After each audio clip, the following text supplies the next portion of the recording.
Assalamualaikum warahmatullahi wabarakatuh. Halo teman-teman semuanya, pada video kali ini kita akan belajar bersama mengenai statistika bivariat, yaitu mengenai diagram pencar atau diagram scatter gitu ya. Nah, ini adalah kesepakatan kelas yang telah kita sepakati pada pertemuan sebelumnya, dan ini adalah asesmen diagnostik yang sudah teman-teman kerjakan ya. Kemudian sebelum kita mau pelajari mengenai diagram pencar, coba nih, teman-teman harus tahu dulu apa yang dimaksud dengan data dalam statistika. Nah, tentu saja teman-teman sudah pernah mempelajari ini di tingkat SMP ya. Bahkan mungkin pada saat SD atau MI sudah pernah belajar mengenai statistika tentang data. Nah, data itu adalah sekumpulan fakta ya. Data adalah sekumpulan fakta, kemudian angka, atau informasi yang dikumpulkan untuk dianalisis dalam suatu pengamatan. Mungkin contoh sederhananya yang sering digunakan dalam matematika pada materi statistika itu adalah data nilai ulangan, ya, data tinggi badan,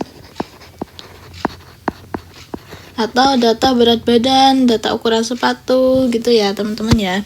Nah, itu adalah data. Kemudian pertanyaan selanjutnya adalah data itu bisa kita sajikan dalam beberapa bentuk supaya mudah dianalisis. Nah, teman-teman masih ingat nggak bentuk apa saja data itu bisa disajikan dalam bentuk apa saja?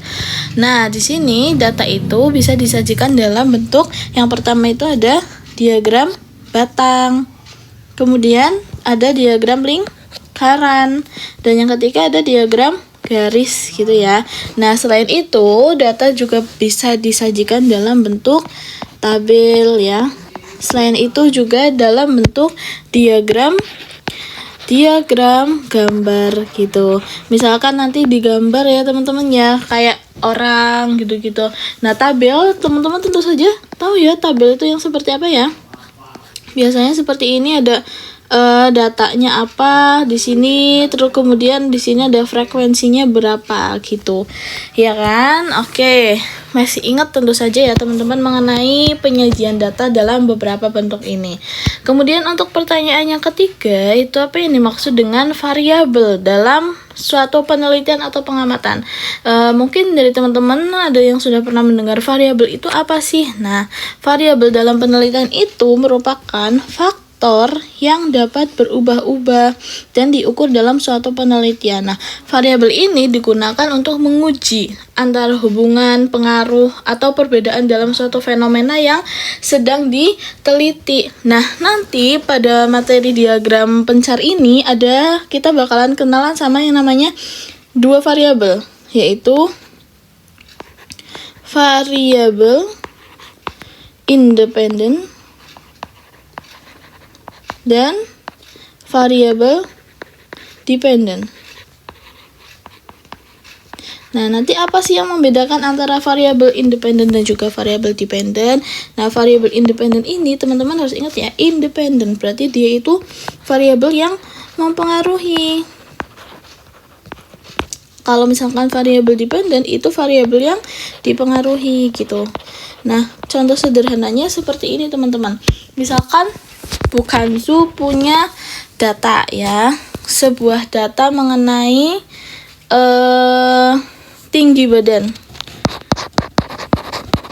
badan siswa kelas 11/4 misalnya. Nah, nanti tinggi badan ini akan mempengaruhi ukuran sepatu. Nah, ada tinggi badan dan juga ukuran sepatu. Nah, menurut teman-teman yang menjadi variabel dependen yang mana, yang menjadi variabel independen yang mana? Nah, variabel independen itu kan variabel yang mempengaruhi. Berarti ukuran sepatu itu dipengaruhi oleh tinggi badan. Berarti tinggi badan ini adalah variabel independennya. Nah, kemudian ukuran sepatu itu variabel dependen atau yang dipengaruhi gitu. Itu ya teman-teman ya. Nah, nanti supaya lebih paham lagi nanti bakalan kita bahas bersama ya di video kali ini. Oke, baik. Nah, sebelum kita lanjutkan ke inti materi, di sini ada tujuan pembelajarannya, teman-teman. Yang pertama adalah nanti melalui diskusi, nanti teman-teman diharapkan dapat menentukan korelasi atau hubungan antara dua variabel dengan benar, gitu ya. Nah, yang kedua, nanti teman-teman dapat menyajikan data dalam bentuk diagram pencar dengan tepat, gitu ya. Nanti pada kesempatan kali ini kita akan mencobanya. Nah, di sini ada pertanyaan pemantik. Pertanyaan pemantiknya adalah bagaimana cara menentukan korelasi antara dua variabel. Kemudian bagaimana sih cara menyajikan data bivariat dalam bentuk diagram pencar gitu. Nah, pertanyaan ini akan kita jawab, bisa kita jawab setelah kita mempelajari materi diagram pencar gitu ya. Nah, mari mengamati. Coba teman-teman lihat. Di sini ada dukderan. Nah, dukderan ini merupakan tradisi khas dari Semarang yang dilakukan untuk menyambut bulan Ramadan. Nah, festival ini identik dengan pasar malam ya. Kemudian ada arak-arakan, warak ngendok, itu kayak hewan yang khas Semarang ini. Kemudian ada suara beduk yang ditabuh duk serta meriam yang diledakkan. Nah, pasar malam ini biasanya itu letaknya di Pasar Johar ya teman-teman, di alun-alun Semarang. Kemudian menurut teman-teman, bagaimana sih pengaruh dukderan terhadap pengunjung di Pasar Johar gitu ya? Nah, apakah ada hubungan antara jumlah pengunjung dukderan dengan faktor lain? Misalnya pada saat hari libur ya teman-teman, atau cuaca. Kira-kira menurut teman-teman ketika weekend atau hari libur, apakah pengunjung pasar malam dukderan itu banyak atau sedikit? Kira-kira banyak apa sedikit? Banyak ya, karena weekend, karena hari libur gitu kan. Jadi pengunjungnya banyak. Dan cuaca, misalkan cuacanya terang, cerah, pasti juga pengunjungnya akan banyak. Berbeda jika cuacanya hujan gitu ya, maka pengunjungnya bisa saja sedikit gitu kan. Nah, menurut teman-teman, apakah jumlah pengunjung ini juga berpengaruh terhadap penghasilan atau pendapatan penjualan? Jadi kalau misalkan pengunjungnya banyak, penghasilannya juga ikut banyak apa sedikit gitu.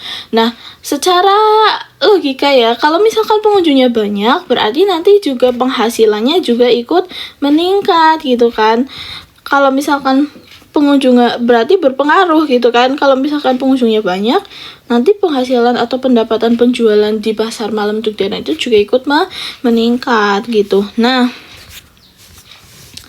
ya teman-teman ya, ternyata itu ada sebuah cara untuk melihat hubungan antara dua data yang berbeda yang kita bisa gunakan diagram pencar tadi.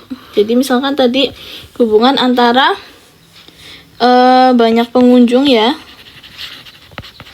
banyak pengunjung dengan pendapatan penjualan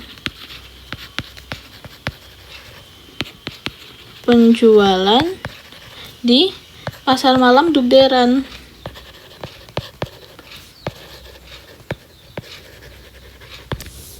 Nah, kita bisa menyajikan datanya dalam bentuk diagram pencar gitu. Nah, untuk apa? Untuk dianalisis apakah ada hubungannya antara jumlah pengunjung dukderan dengan faktor lain seperti tadi hari libur atau cuaca gitu ya. Dengan diagram pencar itu kita bisa melihat apakah ada pola tertentu antara dua variabel seperti jumlah pengunjung dukderan dan hari libur tadi. Nah, oke. Untuk selanjutnya, nanti ini teman-teman ketika di kelas mengerjakan LKPD ya, kemudian setelah itu dipresentasikan, nanti berkelompok yang terdiri dari 6 orang. Nah, kelompoknya itu disesuaikan dengan yang sudah Ibu Kanzu share di grup WhatsApp sebelumnya. Kemudian silakan dikerjakan nanti pada saat di kelas dan dipresentasikan. Oke. Nah, kemudian di sini kita langsung ke kesimpulannya. Nah, teman-teman, kesimpulannya adalah statistika bivariat ini adalah metode statistik yang meneliti hubungan antara dua hal yang berbeda ya. Jadi statistika bivariat itu meneliti dua hal yang berbeda. Makanya tadi ada dua variabel gitu ya. Kemudian selanjutnya, diagram pencar atau diagram scatter ini yang pertama digunakan saat menyajikan data yang terdiri atas dua variabel kuantitatif atau sering disebut sebagai data bivariat ya. Kemudian yang kedua digunakan untuk menunjukkan hubungan atau korelasi antara dua variabel yang digambarkan dalam bentuk titik-titik atau points pada bidang koordinat kartesius. Teman-teman masih ingat ya tentu bidang koordinat kartesius yang seperti apa ya? Ada sumbu X dan juga sumbu Y gitu. Nanti datanya disajikan dalam bidang koordinat kartesius yang berupa titik-titik gitu. Oke, selanjutnya adalah korelasi antara dua variabel. Nah, dua variabel ini dikatakan mempunyai hubungan sebab akibat jika perubahan pada salah satu variabelnya mengakibatkan perubahan pada variabel lainnya, gitu ya. Kayak misalkan semakin meningkatnya pengunjung di pasar Johar, pendapatan penjualan di pasar malam Johar juga ikut meningkat gitu. Misalnya cuaca. Nah, cuacanya hujan gitu. Nanti pengunjungnya apakah semakin banyak atau semakin sedikit begitu. Kurang lebih seperti itu ya.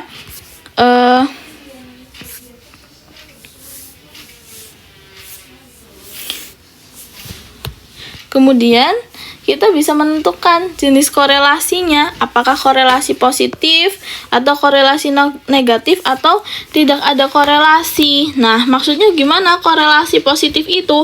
Nah, pada korelasi positif itu ada yang pola menunjukkan hubungan positif antara variabel X dan juga variabel Y-nya. Jadi, ketika variabel X-nya meningkat, variabel Y-nya juga ikut meningkat gitu. Kemudian korelasi negatif itu kebalikannya teman-teman. Pada pola negatif ini ada pola yang menunjukkan bahwa ketika variabel X-nya meningkat, variabel Y-nya malah menurun ya. Pada grafiknya teman-teman bisa lihat seperti ini. Kalau misalkan korelasi positif bisa dilihat seperti ini. Kalau korelasi negatif seperti ini teman-teman. Ketika variabel X-nya meningkat, variabel Y-nya malah menurun gitu. Terus apa ini yang tidak ada korelasi? Yang tidak ada korelasi itu bisa dilihat grafiknya itu titik-titiknya mencar teman-teman. Jadi pada tidak ada korelasi berarti kan tidak memiliki hubungan gitu ya. Karena tidak ada kecenderungan nilai-nilai tertentu pada variabel X terhadap nilai-nilai pada variabel Y gitu. Sehingga titik-titiknya itu berpencar gitu ya. Ini yang tidak ada korelasi. Kemudian selanjutnya ada menentukan kekuatan korelasinya. Apakah ini korelasinya positif atau korelasinya negatif? Gitu ya. Kalau korelasinya positif, korelasi positif tadi ketika X-nya meningkat, Y-nya juga ikut meningkat. Itu ada yang kuat, sedang, dan juga lemah. Nah, teman-teman bisa lihat ketika yang kuat itu titik-titiknya saling rapat ya. Gitu, membentuk seperti garis lurus seperti itu, linear. Kemudian ketika sedang, titik-titiknya itu saling berdekatan, cukup rapat ya, tapi agak renggang gitu. Nah, pada yang lemah itu titik-titiknya cukup renggang ya teman-teman ya, berjarak gitu. Kemudian pada korelasi negatif juga sama ya. Korelasi negatif tadi ketika X-nya naik, Y-nya turun gitu. Kuat seperti pada gambar ini, ketika sedang seperti pada gambar, lemah juga sama, renggang gitu. Oke, selanjutnya. Nah, di sini menentukan hubungan linear atau non-linear ya. Jadi, kalau misalkan korelasinya linear, berarti linear. Linear itu apa sih? Garis lurus. Jadi dia membentuk garis lurus ya. Gitu. Nah, kalau korelasinya non-linear, berarti dia tidak membentuk garis lurus. Contohnya seperti ini, dia malah membentuk kurva gitu ya. Dia malah membentuk kurva ya, bukan garis lurus. Gitu teman-teman. Oke, selanjutnya, nah ini ada yang namanya outlier ya. Outlier itu pencilan. Nah, dari katanya saja pencilan atau outlier ini merupakan data yang menyimpang terlalu jauh dari data lain dalam sekumpulan data. Nah, ini sebagai pengetahuan umum saja ya teman-teman, ada yang namanya outlier atau pencilan. Jadi outlier atau pencilan ini data yang menyimpang terlalu jauh dari data lain dalam sekumpulan data. Gitu ya. Nah, ini ada quiz. Jadi nanti teman-teman silahkan dicoba dikerjakan. Dicoba dikerjakan ya. Dicoba dikerjakan. Di sini pertanyaan adalah, lumpia Semarang adalah salah satu kuliner khas kota Semarang yang merupakan warisan kuliner dari perpaduan budaya Tionghoa dan Jawa. Seorang peneliti ingin mengetahui apakah ada hubungan antara harga lumpia ya teman-teman dan juga jumlah penjualannya di beberapa warung atau restoran di Semarang. Data yang diperoleh dari 5 tempat berbeda ditunjukkan dalam tabel berikut. Jadi ini ada harga lumpia dari beberapa warung ya. Kemudian jumlah penjualan per harinya ini ada ini. Kemudian teman-teman diminta untuk menyajikan data tersebut ke dalam bentuk diagram pencar. Kemudian analisislah untuk menentukan apakah terdapat hubungan, apakah ada korelasinya antara kedua variabel dan interpretasikan hasilnya. Jadi nanti teman-teman silakan dikerjakan, dibuat grafiknya, terus disimpulkan apakah ada hubungannya atau tidak gitu ya antara harga lumpia di beberapa warung dan juga jumlah penjualan per harinya. Tuh, nanti silakan boleh dikumpulkan. Nah, mari merefleksikan pembelajaran hari ini. Tadi kita sudah belajar banyak ya mengenai diagram scatter ya. Ada jenis-jenis korelasinya, kemudian ada tren datanya gitu ya. Kemudian kenapa kita harus belajar diagram scatter gitu. Variabel, ada pencilan, banyak hal yang sudah kita bahas. Nah, kemudian di pertemuan selanjutnya kita akan membahas mengenai regresi linear. Teman-teman silakan dipelajari ya. Oke, cukup sekian video pada kali ini. Kurang lebihnya bukan cuma mohon maaf. Semoga apa yang sudah bukan sampaikan dapat diterima dengan baik. Nah, silakan boleh dikerjakan tugas-tugasnya. Terima kasih. Assalamualaikum warahmatullahi wabarakatuh.